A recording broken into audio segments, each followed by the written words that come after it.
Good afternoon and welcome to In Focus, celebrating intersectional identities within Minnesota's LGBTQ plus communities. My name is Marlena Gonzalez and I am the Community Engagement Specialist at NPR. As we talk about our community, I want to acknowledge that we are on Indigenous land. Minnesota is the homeland of the Dakota people, who have lived here for thousands of years. Indigenous people from Indigenous nations also reside in Minnesota and have made innumerable contributions to our region. Indigenous people are still here. They are thriving and contributing to our collective futures.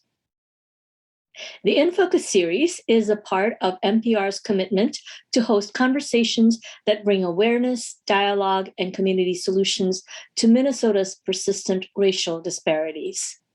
We hope these conversations involving community members, shaped by our curious and engaged audience, will encourage new narratives, new relationships, and serve as a catalyst to help Minnesota communities make progress toward equity and inclusion.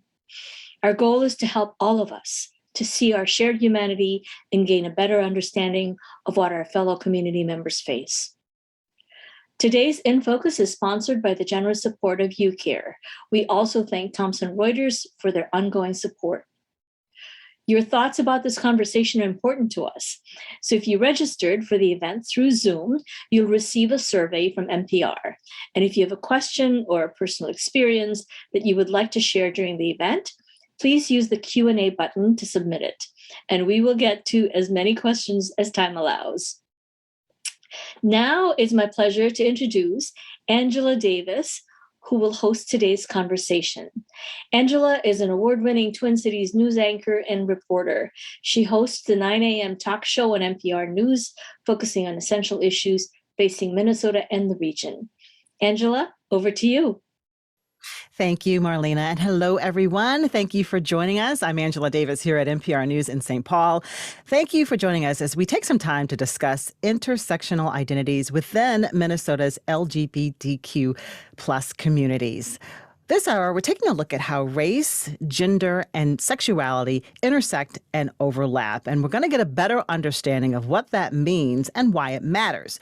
Now, we know that our backgrounds and our experiences in life really shape how we see the world. And they also shape how the world sees us, our identities. So now that we know that discrimination comes in so many forms, it's important to note how it is tied to our identities. So we're going to take some time right now to focus and become more informed about intersectional identities within LGBTQ communities.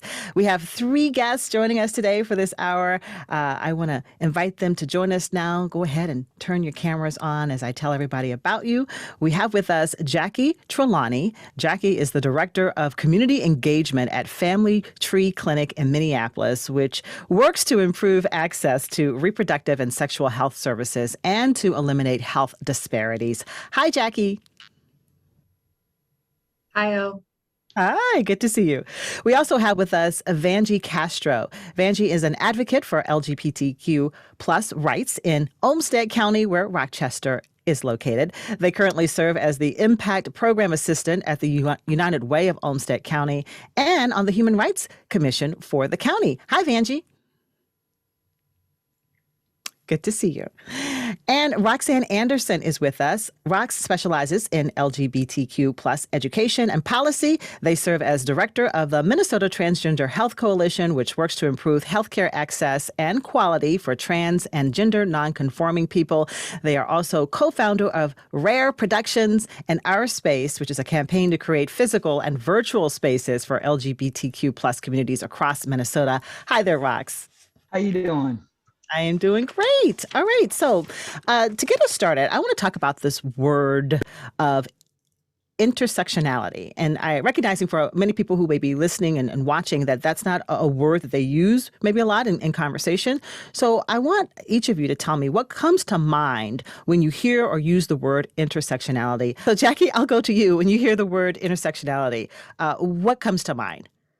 Yes, right off the bat, what comes to mind for me is the definition of the term, which was coined by Dr. Kimberly Crenshaw Lewis in 1990. as she was doing research about how Black identities, how racial identities and gender identity can't actually be separated from each other. They inform each other, they affect each other. Like for myself, I have all different kinds of identities that intersect in how people receive me and how I see the world. And depending on what community or space I might be in, those identities might be a little bit louder or quieter, but they're never separated. I might be able to enter a room or a space like Juneteenth is a Black event celebrating freedom in the Black community. I might not have the queer voice might not be as loud in that space.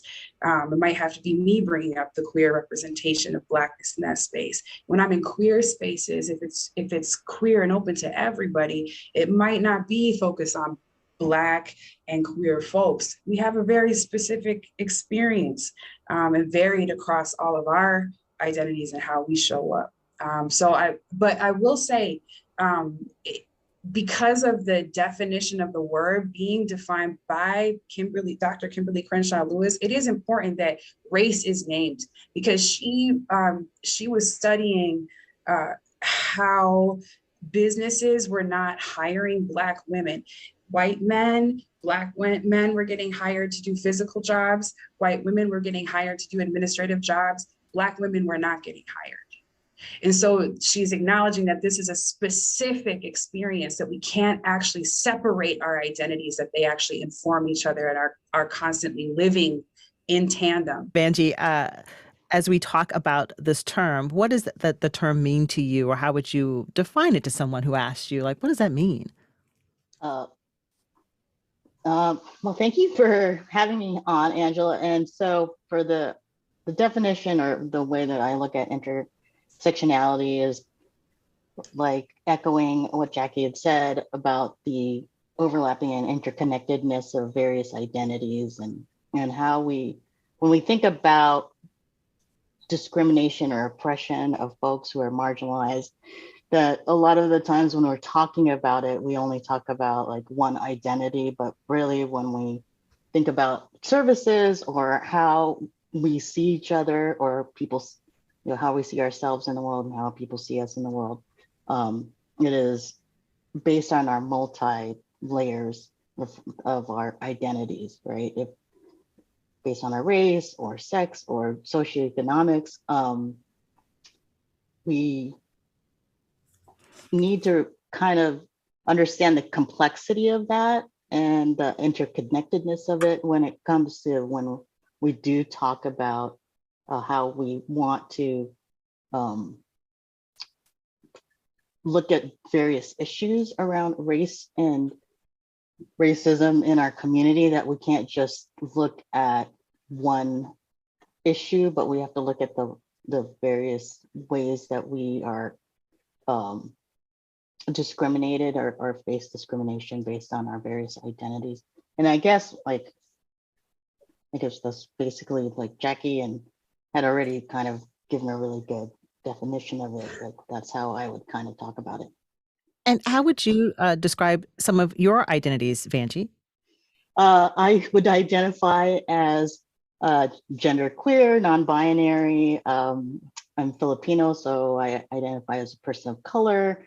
And so when I kind of think about all my different various identities, I also kind of think about how folks who are Black, female, person with disabilities, person who is challenged socioeconomically, and how they have to navigate the world based on like my personal experiences with my different identities that I walk through the world with, and just like how difficult it's kind of been for me to like get through the idea of professional work, right? Being someone who is non-binary may not be as accepted in professional spaces, right? But I make it work because that's just like, we're here, we are in the world, we have professional jobs, and that it is important for us to be out there and let people know that, we're just like everyone else, just because we don't have these mainstream identities of being, heterosexual or white or all the things that people would deem as like mainstream normal, right? Mm-hmm.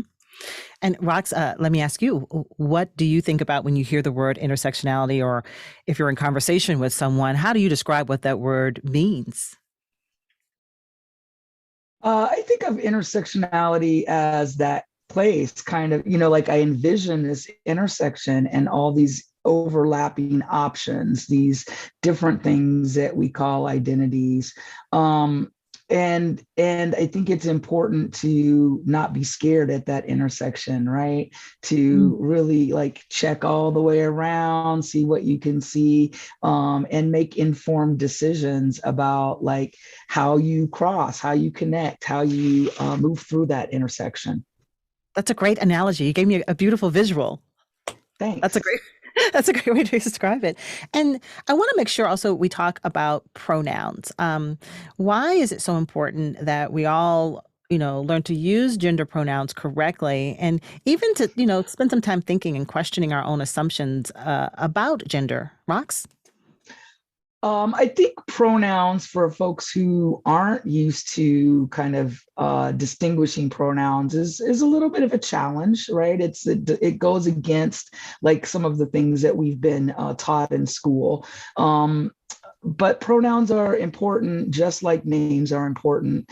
It's almost like calling somebody out their name, as we say in community. Like if you're not recognizing that I'm preferring to be identified in a different way, then it's just like saying, oh, I don't see race, I think of everybody as blah. And so I think it's one of those things that we have some misnomer about. But pronouns are a part of identities, and for folks who don't take on the particular things that we identify gender with, things that we like or careers that we want, it's nice to be recognized as who you are. And when folks choose to use pronouns or choose to ask about pronouns, then it creates a mechanism of, oh, I feel safer to talk to you because you are seeing me, you're recognizing me as a person and not just a boy or a girl or somebody who's trans, but actually you're recognizing my choice as an individual to say, this is how I want you to refer to me. And your pronouns, you use they and them. I do. I use they and them, and I'm somebody who feels like, I live at this intersection, and so I have multiple identities, like everybody else on this panel, and so being able to navigate some of those identities with some ease makes my life a little bit easier. And Vangie, you too, your preferred pronouns, you use they and them. What has that journey been like for you, and expressing that and letting people know, like when you talk to me, that's how you should refer to me? Yeah. So I look at gender identity, and pronouns as both personal and political. The idea of like gender itself is a social construction, which has these implications in our society where it can be very oppressive if you are not identified as male, right? And so when I also the growing up, I never fit into those boxes of femininity and the female identity, right? So even though I grew up and I've walked through life using she, her pronouns for most of my adult life, and then transitioning towards they, them, and it felt comfortable to use they, them because the idea of like gender as being either all feminine or all masculine, that's not true. Like it's, gender is not binary, it is non-binary. And so I always felt kind of in that middle gray place. And so when the conversations of using pronouns, which I think has been in the last 10 years, I think we moving towards, using these non-binary pronouns felt more comfortable, felt more real. And for me, it made sense, right? And for folks who are transitioning in the trans community, pronouns is like the first way of someone really kind of identifies themselves, their true authenticity of like growing up as if they grew up and their biological sex was male, but they felt that they identified female. And when someone finally sees them and says, and uses their correct pronoun, it's something changes and activates something in a person when they feel that the pronoun that very affirming. It's very affirming. The affirming of that, right? Like that I've finally been seen in this world. And I think really that's a lot of what everybody in this world is this need of belonging and connectedness. And then once you finally get it, it's like, this huge light goes off. Right. And it's like in diversity equity work, pronouns is like a low-hanging fruit, like creating that safe space is like, hi, I'm Vangie and I use they them pronouns. Like why is that so difficult for people? But it becomes so controversial to just be able to like talk about pronouns or use pronouns or put it into your email signature, right? Right. Thank you for sharing that. Jacki, you have a lot to say. I can tell. You're clapping, you're smiling. What are your thoughts on gender pronouns, Jacki? I'm sorry. I'm sorry, Angela. I'm just an expressive person, so I can't hide my face. And when I hear Rox and Vangie speaking, and I get excited about inclusivity, and really what I'm thinking about, aside from just affirming everything, that they have said, but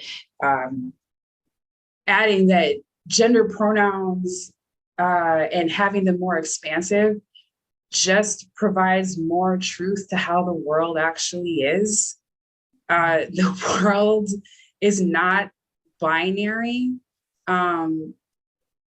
Something I have learned from being a sex educator, specifically at Family Tree, is how everything is on a spectrum.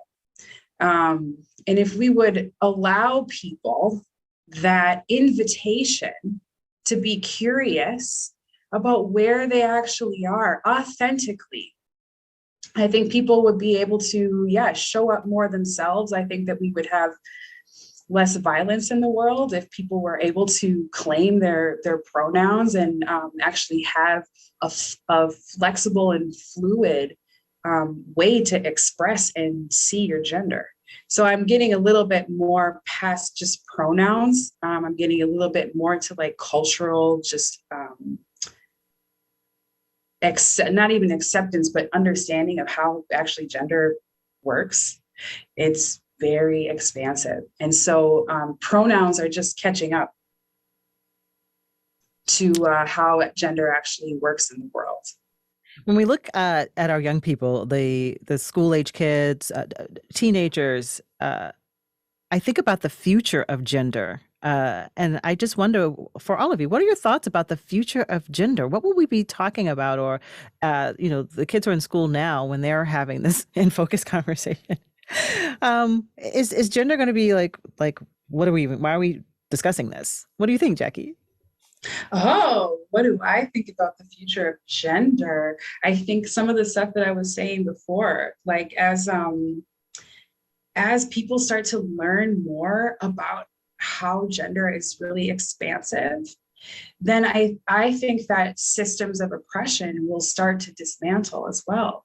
If people are seeing like, oh, wow, I can really express myself a lot of different ways. And so I'm particularly thinking about toxic masculinity as an example. Do some research on toxic masculinity, folks at home. Google it and learn about it, because it really hurts not just people that are not masculine, but it hurts masculine people too. And where it makes people feel like, for instance, a simple, very low level example is like boys don't cry. Okay. And so like that is a stereotype that's not true. It's a toxic stereotype about masculine people, about boys. And if people get that message from a really young age, they think that they can't be sensitive, empathetic, all these other impacts about how that's supposed to be, how they express their gender. And it's not going to be helpful about expressing their authenticity. Crying is really normal. It's a human reaction. It's actually really important in the context of a country that experiences historical traumatic violence. So we've all got a lot to cry about across genders and race. So I think that as we start the future is, I think, going to hopefully catch up to where these young people are talking all sorts of gender expansiveness stuff that I've never heard of. And I'm looking forward to challenging my 80s, education that really tried to condense and oppress the way that I show up in my community. Rox, I'm curious, what are your thoughts about the future of gender, really looking at the way young people view it now? I think young people view it now like gender is dead.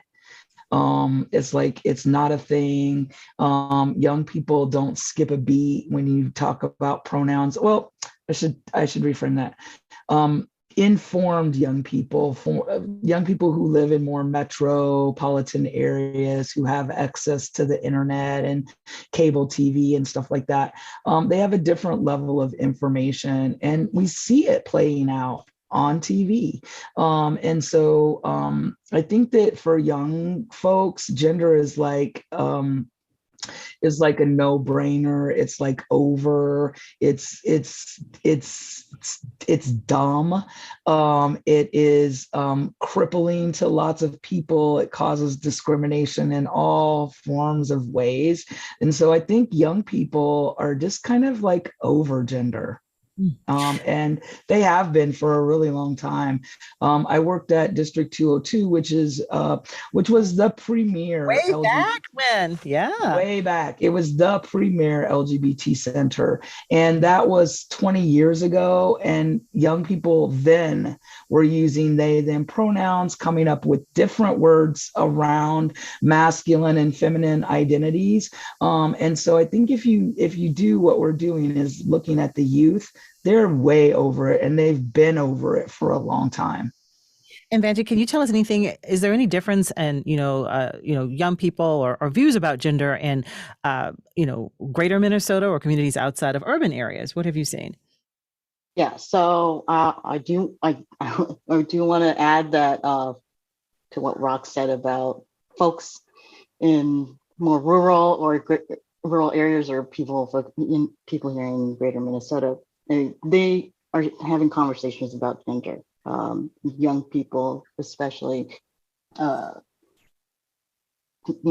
the internet, access to the internet and social media, these conversations are happening. There's also more representation in shows and movies and in books and things like that. So it's gonna happen, right? We're gonna continue to have more conversations around gender and gender identity, the ideal of what masculine and feminine looks like or what it means, and to what Jacki spoke about toxic masculinity. Yes, gender also is very oppressive, and if we could keep it binary, right? And so I think for young folks, and especially for them as they move into the world, that it is limiting based on like, what are my career paths? Who can I be when I grow up?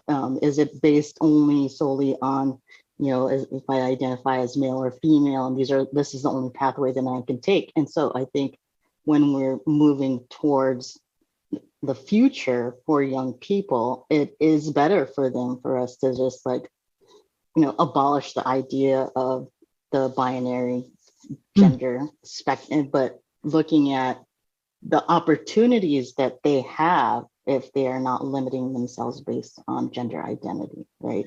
And that we can create more safe spaces because, you know, we're honest about female identified folks in the world and how they are consistently, you know, have to deal with sexual assault and rape and a lot of like being viewed as an object and things like that. So we really need to move away from that.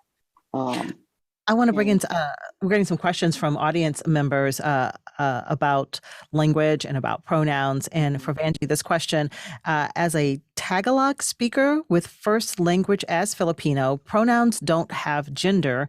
Are you bilingual and can you address pronouns in languages that are genderless? That's a question for you. With Tagalog. Sorry. For Tagalog? Tagalog or Filipino, yeah, Tagalog. And that's how, you know, that's how I pronounced it growing up. But no, I grew up bilingual, but I am not currently. And yes, there is always kind of like there's the idea of masculine, feminine pronouns is not a thing in certain languages, right?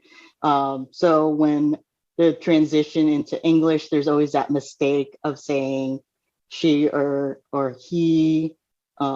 And so, yeah, I think I always kind of laugh about that because for some people, yes, that can be offensive if you're using the wrong pronoun. But for the most part, like we really kind of have to see how other cultures view gender in language too, and how that also affects how they socially interact and how culturally gender is viewed in different countries and different societies. One more question on this topic from someone in the audience. Ka says, I read recently that there are many, many combinations of pronouns beyond they, them. What are your thoughts about asking people to embrace and attempt to remember so many pronoun sets? Any thoughts on that, Jacki? I would say I don't think you're going to remember them all. Like, I would say just be present in with the people that you're interacting with. So like, because there are so many pronouns. And I think maybe if a person's trying to create like an inclusive environment, it's not just about pronouns. So I think that's something maybe Vangie had mentioned, you know, that it's about the culture of the space, that somebody even feels like they can come to you and tell you what their pronouns are. So like if somebody is using non-binary pronouns, I think I'd like to I'll ask Rox and Vangie this, but like they, them pronouns are really common as far as like being gender neutral. So like I might just use gender neutral pronouns or use a person's name. If I don't know, I probably would actually more so focus on a person's name, and I just make the intention too, you know, like hold the intention in your space. I'm cisgender, you know, so that's something that is important. Like I have to think about that because I'm not trans and I don't want to hurt my trans family and friends. So I'm constantly having to be like, oh, how does this person showing up today? Rather than necessarily like trying to memorize a list, really making it personal and genuine to who you're interacting with and uplifting them and their needs. I want to talk more about our young people who are leading the way in many areas. But what else do you see young people doing in their communities that really gives you hope that the future will be more equitable and inclusive? Rox, what do you see among the young people who you've been able to work closely with?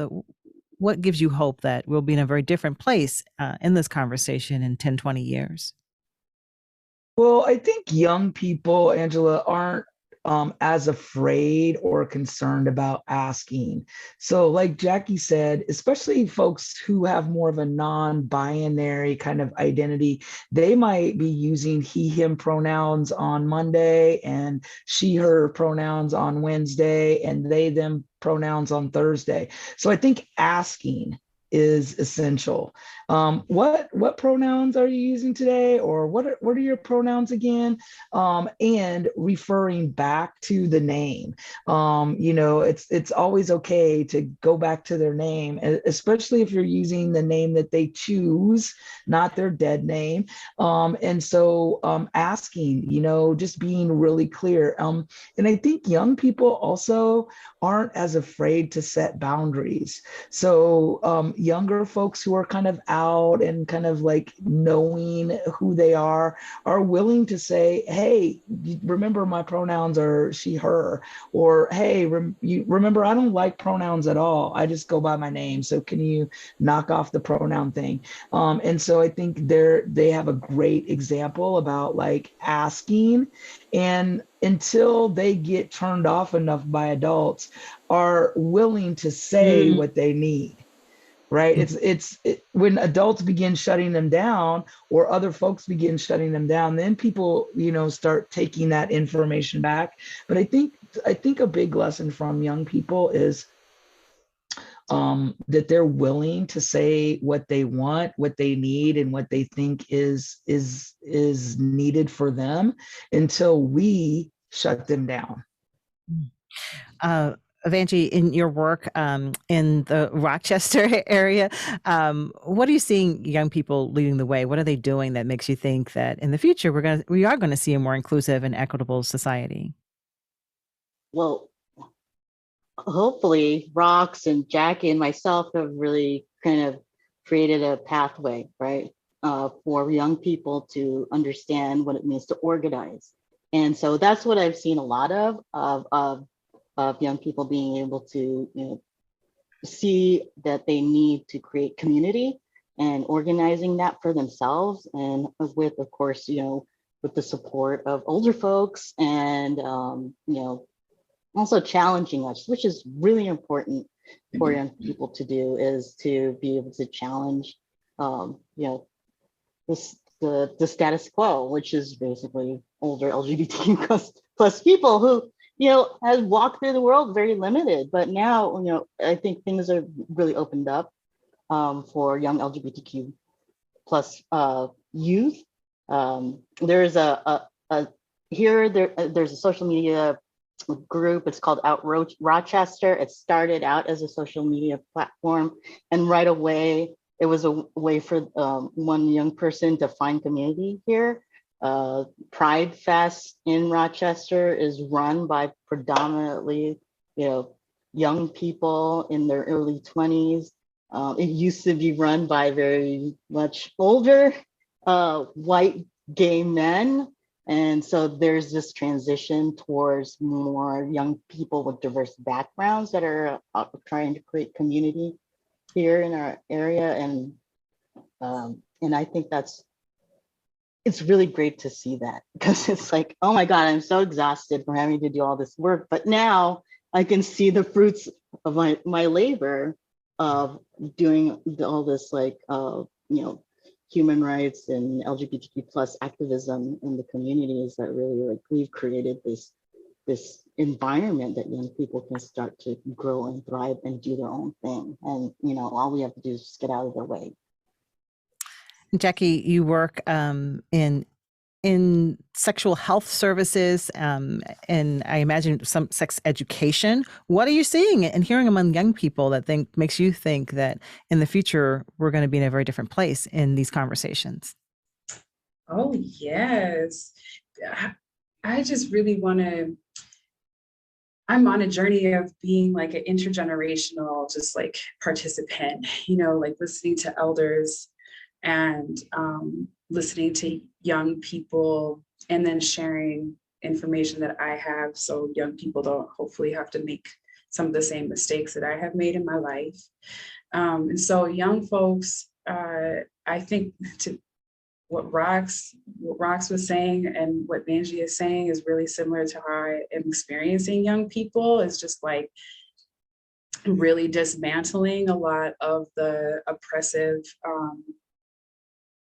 like forces that were really affecting my like intersectional queer communities decades before. So I think about I see like young people creating their own spaces. Like they're not tripping about some of the spaces that are maybe housed in the city. They're gonna find their own space and they're gonna have their own parties, which is something that we have been doing forever, being Black and queer. Shout out to Rox, big shout out to Rox. I mean, if for people that are listening that may or may not know, Roxanne Anderson is a legend, period, in Minneapolis and the Twin Cities, on how they've been holding it up, holding community up, intersectional communities up. So, and specifically creating safe spaces for queer, I'm like tears in my eyes because of the safe spaces that Rox has curated for us. So like, that's something that we continue to do, that young people to continue to do. Yeah, so I guess, and just like dismantling this stuff. So I guess I invite our listeners to really listen to young people and instead of just constantly questioning and putting barriers up, like, let's like do something a little scary for yourself and actually listen to a young person and try something that they say. And so I take the direction of young people, I guess, is what I feel. You speak about safe spaces. Tell me what makes a space not safe? Ooh, girl. Okay.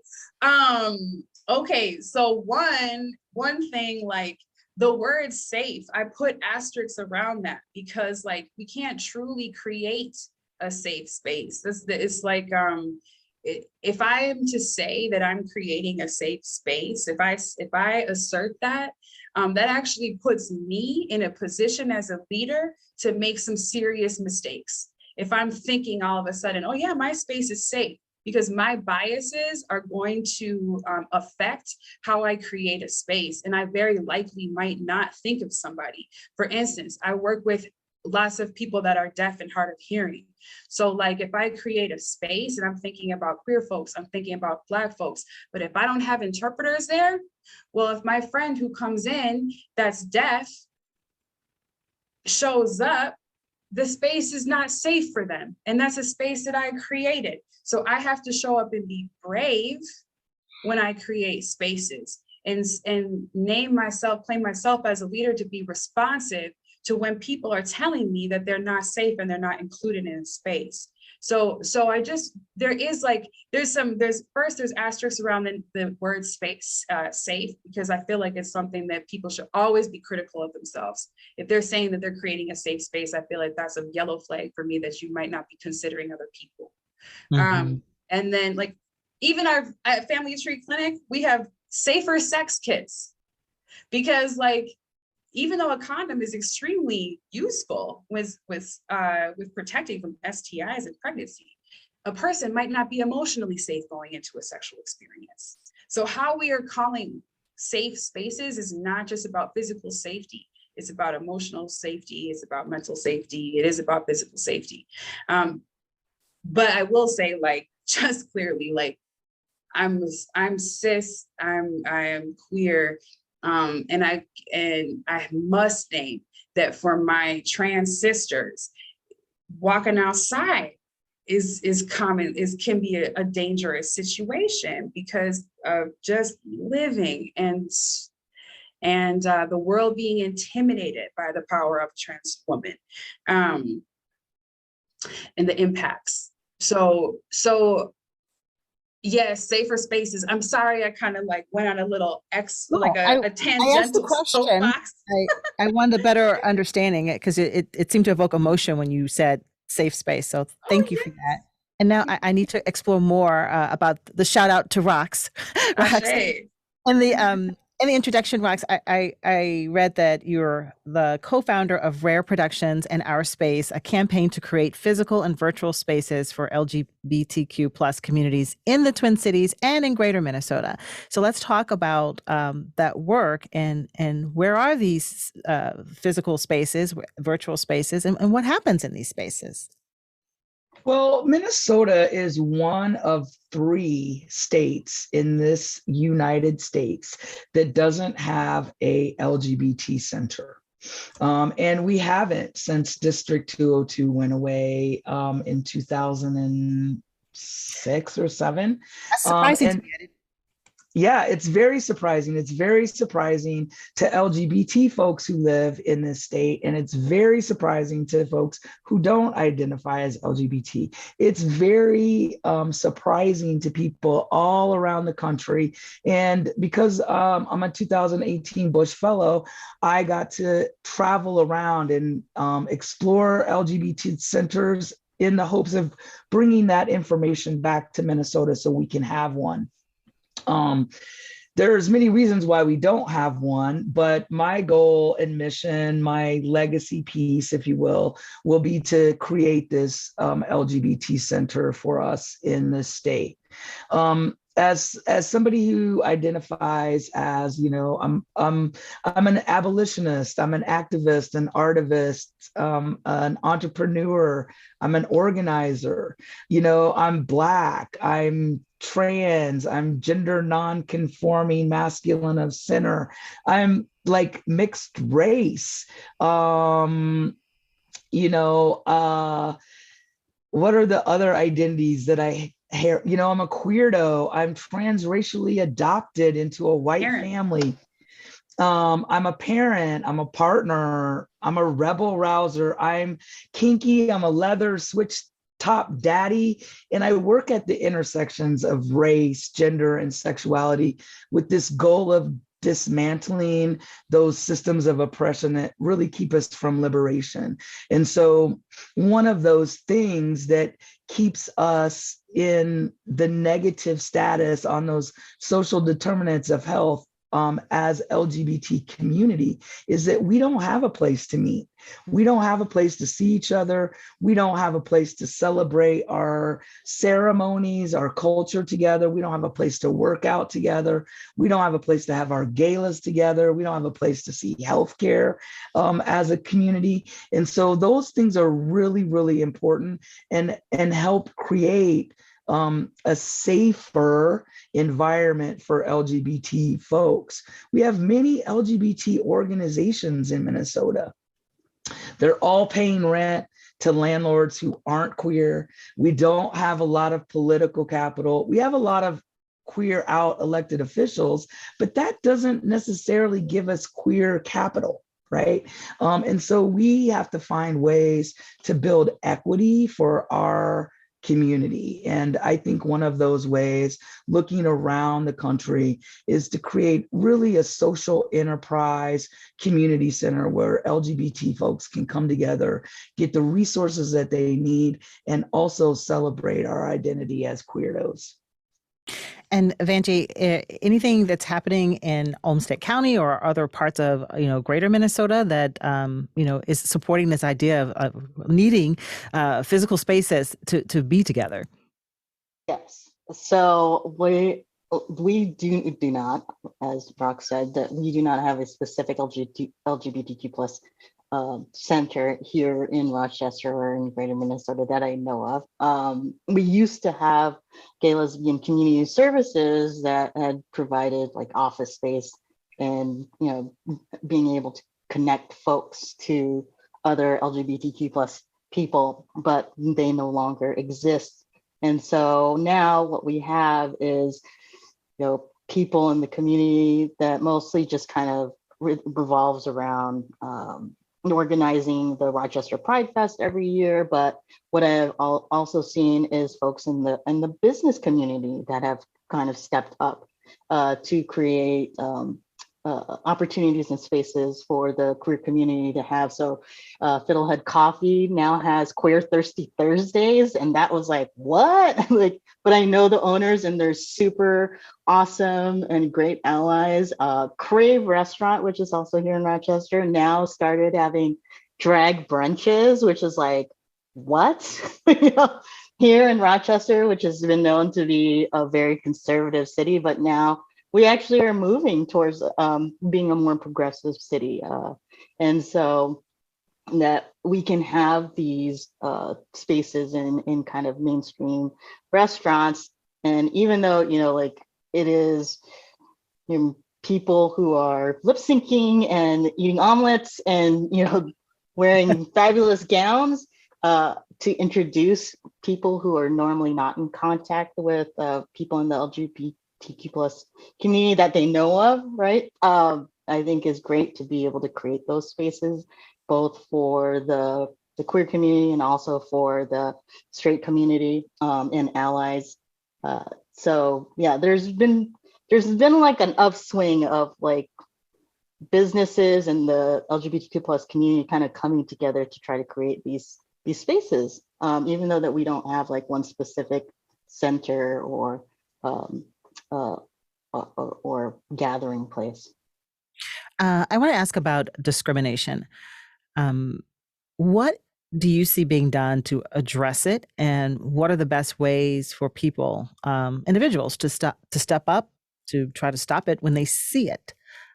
Jacki? Yeah, well, like I want to encourage folks that have privilege to acknowledge their privilege and acknowledge how much power people have. As an individual, for you to be able to advocate and make change, I think about like having conversations at home with your neighbors. Those are some things I'm thinking about. Angela, can you say the question again? Because I remember I was thinking about something and then I'm thinking about discrimination, and I'm wondering just examples, like what does discrimination look like within LGBTQ plus communities? Like examples, stories that you. Okay, word. Okay, so thank you for repeating the question. So like I'll just name an example based off of Family Tree and how we function in community as a sexual health clinic advocating for trans and non-binary folks. So a pap smear is a common procedure, something that is usually covered by insurance. It's something that is recommended just for general health upkeep for anybody that has a uterus. Now, unfortunately, health insurance companies might not understand that men can also have a uterus. If a man is trans, he might have a cycle and he might have a uterus still. So, and he might also need to get a pap smear. So what we have to do is call insurance companies when they deny our patients coverage on their insurance based off of just a lack of knowledge about how gender works. So we have to do a lot of educating of our insurance companies, who covers insurance companies, community partners, about how life actually is experienced by our patients and how gender functions in reality, which is that it's really expansive and men can have a uterus. So that's an example. Yeah. And Vangie, you do work, you're on the Human Rights Commission there in Olmsted County. And tell me about what you're seeing in terms of discrimination and what kind of work is being done to address it. Well, as a Human Rights Commissioner, we have been working with the Olmsted County Public Health Department doing a joint study on racism as a public health crisis. And so we finally kind of put a report together to try to find ways in addressing services that Olmsted County already provides and how we can do better when it comes to trying not to continue the hurt and harm that racism has caused, and especially like informing how we move forward in providing better services and to BIPOC folks, Black, Indigenous people of color. So that's really one thing that we've really kind of been looking forward into implementing, is, and we can do that at Olmsted County, and we're hoping that that carries over to like Rochester, the city of Rochester, or to businesses, that will see that like when we talk about discrimination is like embedded in policy and ordinances and laws and things like that, and that we have to really kind of relook at the policies that we currently have, that folks who are not, who do not identify as BIPOC or LGBTQ plus can be discriminatory, even though it doesn't affect them, right? So discrimination happens, and people who are not discriminated against always kind of pretend or act as if people who are being discriminated against is not happening. So, for example, currently with the school boards, there's a lot of these folks coming in talking about, you know, if critical race theory or trans folks and how that is corrupting students and children in education and blah, blah, blah. And it's just being used as a political wedge issue. And like forgetting about that these are people, these are human beings, these are people's identities that are being used to put fear into people, to create these spaces of discrimination and oppression, and continuing to do this, that we need to move away from that and start to really kind of talk about how we can provide, you know, space and grace and mercy towards people to, like, when we are trying to prevent discrimination, is that we're going to mess up. We're going to make a lot of mistakes, but we need to continue to do the work that we need to do to be able to minimize the hurt and harm that racism and sexism and homophobia and you know, that is permeated in our society and culture. And Rox, do you have any examples that you could share of discrimination within LGBTQ plus communities in Minnesota? Any personal stories or anything that you know, a friend has experienced and shared with you? Sure. I mean, I can think of discrimination on bunches of different levels, right?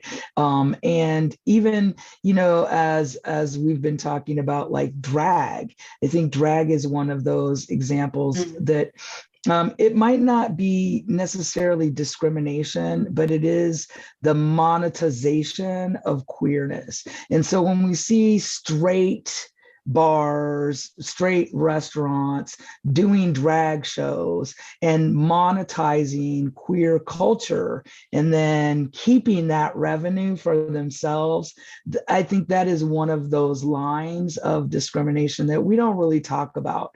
And we see this in all kinds of examples because, let's just face it, queer people are cool. And so we create all kinds of culture, all kinds of fashion, all kinds of music, and that often becomes stolen, right? We have stolen cultural pieces from queer community. And so while that might not be specifically discrimination, it fuels the ability for discrimination to happen. Because once you steal something and claim it as your own, then it doesn't have the same value as it did before, both for those folks who created it and for the people who stole it. And so I think just thinking about like how queerness kind of flows through all things that are cool. Nerds are queer. People at the front lines of every social justice movement, queer, right? Okay. And so I think we have to think about that when we think about what is discrimination, because discrimination isn't just I get shooed out of the bathroom because I look too boyish. That is discrimination, but that's not all of it. Discrimination happens to me at every level. And whether that's about my queerness or my brownness or about the level of income I have, discrimination happens in all these forms. So I think the thing that is standing out to me mostly is the money line. Follow the money, and we can see the trail of discrimination. Can I add to that, Angela? Absolutely. Can I speak to that? Because Yes. I think it is really important that Rox has pointed out the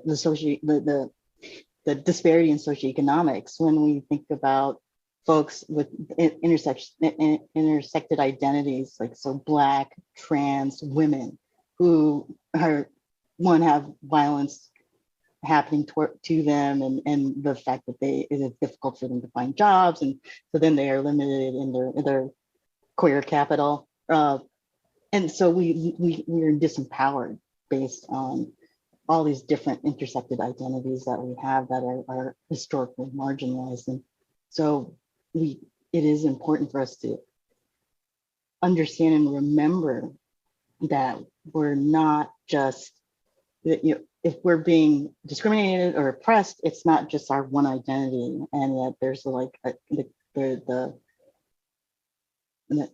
like I said before, there's a compound interest of oppression when you have intersected identities, which also affects your ability to create wealth. I want to bring in one more question from a listener. This person asks, how do you see encouraging the government to better understand intersectionality in policymaking, like in data around inequities and in policies targeting underserved communities? So what role can the government play in trying to become more informed as decisions are made in policy making when it comes to intersectionality? Jacki, any thoughts? Oh my gosh, I have thoughts that I would share with you off radio, but on radio, but some of my thought, I would say it differently. I would ask for people to give up their seats in the government. I would not actually look to the government to understand intersectionality. I think I think history has shown that the government needs to have the people that are experiencing the butt end of the policies that are being made in the government. So there's a lot of cisgender, heterosexual white men in the government. And so like I said about creating safer spaces, if there's a cis het white male, it's gonna be really difficult because of the privileges that person has been given their entire life to be able to see past that. There's a lot of work that's got to be done because I can empathize with the ability to not have critical sight around or critical approaches when you have a mainstream identity is stacked up on top of itself. So like, if you're a white cis het male, I understand that it's going to be difficult for you to think about my homie who's Black, deaf, and trans. So why don't you give my homie a job and then have that white cis het man step down and go ahead and collect their pension, is some of my feelings. And one last question. Kathy in Duluth is asking about housing. What's being done about housing to support trans and non-binary people? And what about for LGBTQ plus elders? Rox, anything you can add to what we're seeing with housing and difficulties there? Yeah, housing is an ongoing issue in trans community. That's why we see in shows like Pose, people kind of living together and supporting each other, right? We see that kind of in mainstream played out in this Hollywood fashioned way, but houses have been part of queer brown community forever. And so what's happening at the political level, the state, federal government level? Nothing. What's happening locally? Folks are thinking about it. Folks are working on it. But as we all know, housing stock in Minneapolis is very tenuous. We don't have a lot. in housing is across the board not accessible to people. And so when you take the marginalized folks and then the most marginalized folks, getting housing is really a challenge. So it's one of those things that the Minnesota Transgender Health Coalition has been looking at for a couple of years. Is there a multi-use, mixed-use, multi-unit dwelling that we can purchase and just open that up to trans folks for housing? So if anybody out there has a multiplex that you want to donate to a nonprofit, holler at me, because we could definitely use it.